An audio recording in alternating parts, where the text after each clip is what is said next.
Comentábamos al principio del programa una novedad que habíamos ya medio que la habíamos chusmeado en estos días. Billy Bond puntualmente lo había expresado con mucha alegría.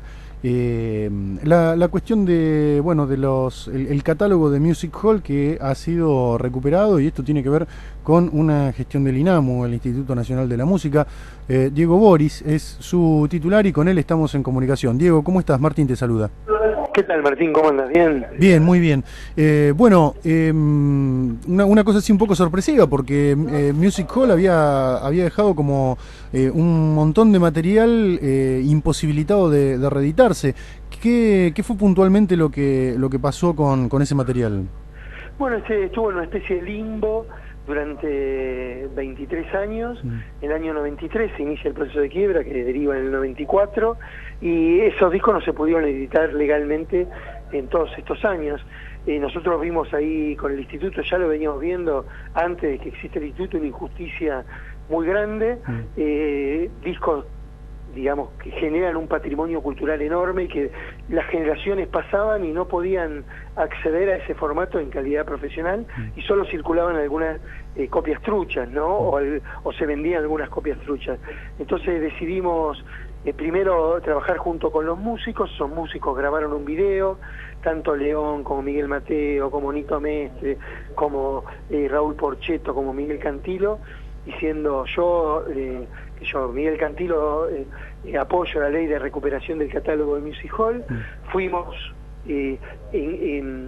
averiguando cómo era la quiebra, nos presentamos en el expediente, y bueno, cuando vimos que se complicaba mucho la ley, porque era una ley de expropiación, presentamos una oferta con dinero del instituto de 2.750.000, la cual fue aceptada por el juzgado.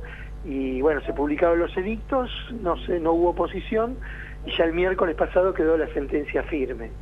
Así que... Con lo cual ya se puede disponer de ese material, de los másters, claro, hacer el las instituto revisiones. pasó a ser dueño de todo eso, sobre todo de la parte de los derechos intelectuales, que es lo realmente importante. Claro. Los derechos intelectuales de los fonogramas son 70 años después de su fijación.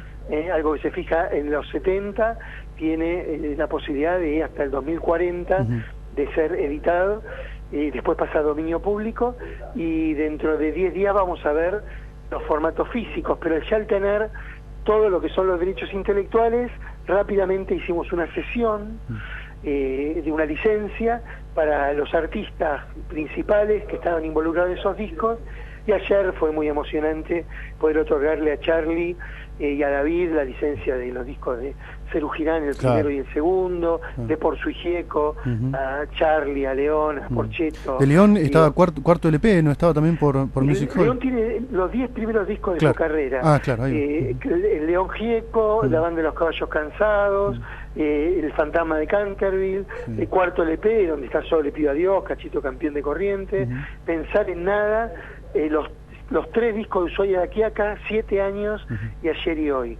Toda esa obra de León Gieco le pudimos ayer dar una licencia para que haga lo que quiera, editarlo en el formato que quiera, proponerlo para que se pongan en películas, en propagandas, en donde sea, y que él se quede con el rédito económico como una forma de compensación por todo el tiempo que eso no pudo editarse en formato legal, ¿no? Hay Diego, alguna... porque digamos esto también en algún punto puede sentar algún tipo de precedente.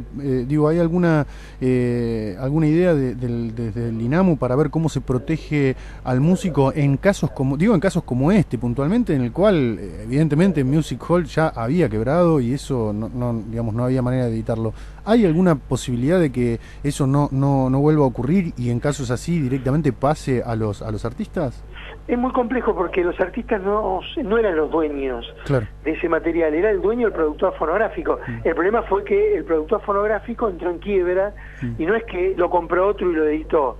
Entonces el músico podía cobrar alguna regalía y eso.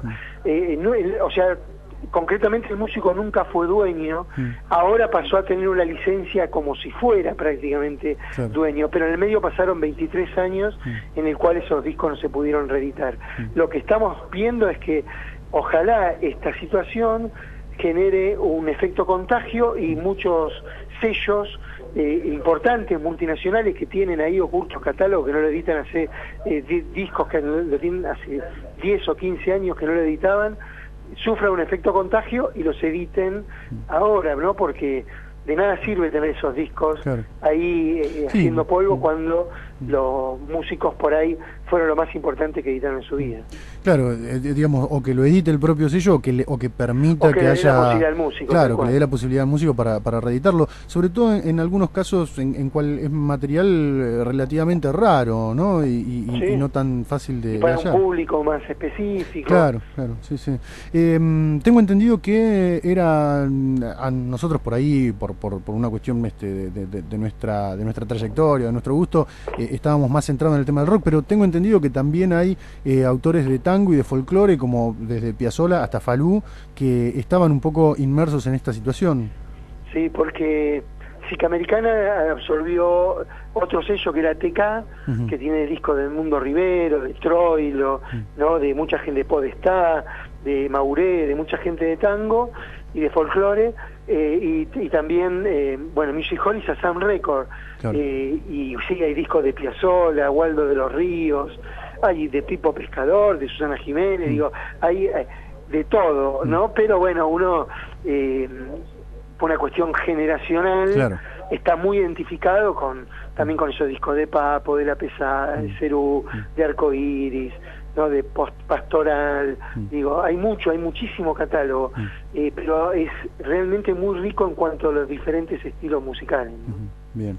Bueno, Diego, la verdad que una alegría poder compartir esta novedad y tener un poco de información de cómo fue la gestión desde el INAMU. ¿El INAMU mantiene más o menos el mismo funcionamiento? ¿Ha sufrido cambios? ¿Cómo está en este momento? Hasta ahora, sí, igual nuestra figura de ente público no estatal está en pleno funcionamiento con lo recaudado por el artículo 97 de la Ley de Servicio de Comunicación Audiovisual, que ese artículo tampoco se ha modificado, y bueno, seguimos adelante tratando de desarrollar una herramienta específica de fomento a la actividad musical, con las características que tiene, ¿no? Federal, representativo de la actividad musical, y así que bueno, seguimos en ese camino. Con bastante trabajo. Diego, muchísimas gracias por la comunicación, un gran abrazo y ya nos estaremos en contacto. No, gracias a vos, Martín, y por la insistencia. Está buenísimo, digo, el hecho de que hoy fue un día complicado y eso, y ajetreado, me imagino, claro. Es un valor increíble el insistir, ¿no? Así que está buenísimo, Martín. Bien, bueno, un gran abrazo, Diego, muchas gracias. Un abrazo grande. Hasta luego.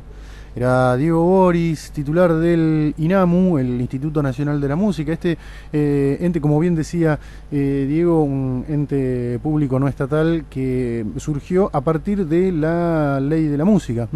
Fue creado por la Ley de la Música, que se sancionó poco después de la Ley de Servicios de Comunicación Audiovisual, si mal no recuerdo, y que la verdad que consiguieron este acto de reparación para un montón de músicos, y no solamente para los músicos, sino también para el público, para los oyentes, para los melómanos. Hay realmente gente que de pronto, no sé, tenía discos de Piazzolla que por algún motivo se le arruinaron, qué sé yo, pensemos nomás en alguien que se le inundó, digamos, y ahí había un material muy importante que, como no estaba reeditado, ya no se podía volver a conseguir. Bueno, ahora está la posibilidad de que eso se reedite, tal vez no se haga a gran escala, tal vez no sea una reedición masiva, pero sí por lo menos para una forma de conservar un buen pedazo de cultura de nuestro país.